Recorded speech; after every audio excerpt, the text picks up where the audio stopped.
Well, hello everyone. We are back today with another Mandela effect video. These have not gotten old for me yet. Have they gotten old for you yet? I hope not. These are so fun. They're just for fun for me. I mean, of course, I do definitely believe in some of them, and most of them probably. Some I may just not remember, but these are for very fun. I love getting on the conspiracy kind of just, we maybe just live in a simulation. Maybe we're in a parallel universe. No one really knows side of my thought process. So if you like Mandela effects, I know this is a very old topic, but stay tuned because I have some crazy ones for you today and we're just going to get into it, okay? Okay, so the first Mandela effect has to do with a song actually, and this is a more popular one, but I had not heard about it until recently, but apparently everyone has been talking about this for a long time. It has to do with an old puppet show that was like a children's show back in the day. It was called Lamb Chop's Sing Along, Play Along, I believe. It's a popular song that everybody knows. I'm sure you know what I'm gonna say. It's called This Is the Song That Never Ends, and it's like, this is the song that never ends. Yes, it goes on and on, my friends, right? You know, we all sung that growing up. We all got it stuck in our heads. It got really annoyed by it. But did you know it literally says this is the song that doesn't end? In the show, in the puppet show, when they're doing it, I'll try to see if I can play a clip, but I don't know if I'll be able to, but just look it up. They literally sing this is the song that doesn't end. Like, what the heck? I've always throughout all my childhood heard it sung, this is the song that never ends, you know what I mean? So I don't know what the heck, where doesn't end came from. But that blew my mind because I've never, ever heard anyone say it that way.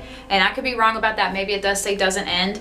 But if that's the case, then where have I been? I would have noticed that, I would think, but I just haven't. But that is so crazy. What do you remember? Because all I ever remember is never and not doesn't. So, and apparently a lot of people are in agreement on that one. So let me know what you remember. Let me know if you watched that show growing up. I personally had not heard of the show and never watched it, but I've definitely heard the song all throughout childhood.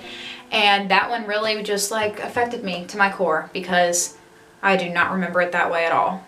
This next one blew my mind because as a probably middle schooler, I started being a huge fan of the Converse brand shoe, like Chuck Taylor's, the Converse brand. That's pretty much all I wore from like 6th grade to 8th grade, but even as I got older, I still love the brand. But the Converse logo on Converse shoes has always been on the inside of the shoes. And from what I remember, from everything I remember, the logo was always on the outside.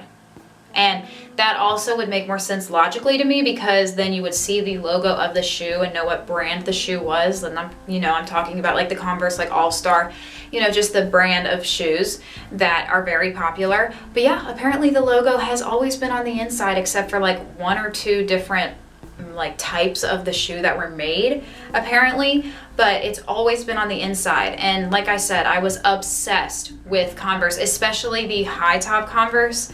So I remember the logo being on the outside. I just remember that vividly, and I grew up in the era of like scene and like punk, emo, whatever kids, and everybody wore Converse and they were super popular at the time. And I always remember the logo being on the outside. I don't ever remember seeing anybody's Converse logo on the inside ankle of their shoe. And we all loved the high top ones. That was like a total thing. It was a total trend back when, we were that age. And I never remember that. So let me know what you remember. Like, I just don't understand that at all. I don't ever recall it being that way. So, and like, why would it be that way? Because then you would never see the label. You would never, what? It just makes no sense to me. Please let me know what you remember on that one because I do not recall that in the slightest. Okay, this next one really blows my mind and makes me think because it is the one where the thinker, if you know the thinker statue, the thinking man, I think some people call it, but I believe its actual correct name is the thinker. When you picture that in your head, where do you see his hand?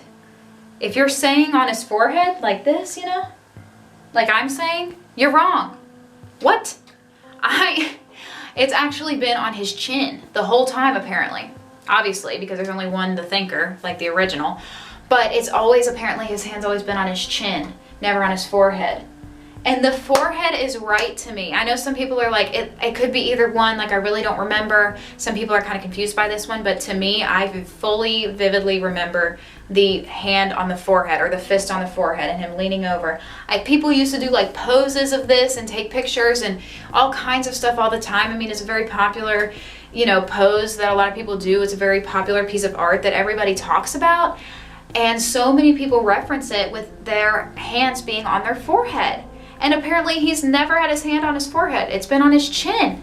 Like, what the heck? I remember, like, you know, those art classes we used to have to take, again, in middle school. I think mine specifically in 8th grade, and you learn about all the different eras of art and the different types of artists and things. And, like, the thinker was one of the major things we discussed, obviously because of the popularity of it. And I only remember it being, like, when I picture it right now in my head, even though I know the correct supposed way is his chin, I still picture it with it on his head. So what the heck? That one freaks me out, because I'm like, did I just live in a different reality for that part of my life? And I could have, I guess. Maybe we all did. But that one really got me. Okay, this next one I actually don't remember being this way. But let me know if you do, because this is a really popular one. And when I ask other people, they remember it apparently the old way and not the way it is now. But it has to do with peanut butter. And I do not like peanut butter. I'm not a peanut butter girl at all. So maybe that's why I wouldn't remember this one or never really paid attention. But it has to do with Jif peanut butter and Jif versus Jiffy, I guess I would say. So if you are amongst the probably majority of people that remember Jiffy peanut butter, you're wrong. It's always been Jif. It's never been Jiffy. Apparently some people credit this with Skippy and Jif peanut butter, and they're just accidentally combining the two to create Jiffy. But a lot of people, especially a lot of people that like are peanut butter lovers, remember Jiffy existing. They remember the label of Jiffy, they remember the logo, everything. But apparently it's never existed. It's always been Jif. And I always remember Jif because my mom loves peanut butter and she would always buy it. But I never really paid that much attention to it. I guess just because of nowadays when I'm in the store and I see peanut butter, I see Jif. And so I've just always thought Jif is right. I don't really remember Jiffy. But yeah, let me know what you guys remember, because everybody swears up and down that Jiffy was a thing, and it very well could have been. And just because I don't remember it doesn't mean it didn't happen. So nobody come for me, but I'm just saying, obviously you're not going to remember every single one of these the Mandela way or not.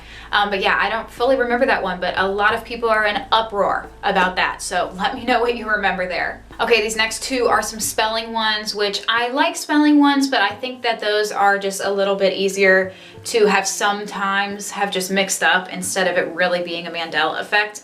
But these two, I legitimately believe were the other way, and it also logically makes sense that they would be. So the first one is the brand Whiteout. How do you remember it?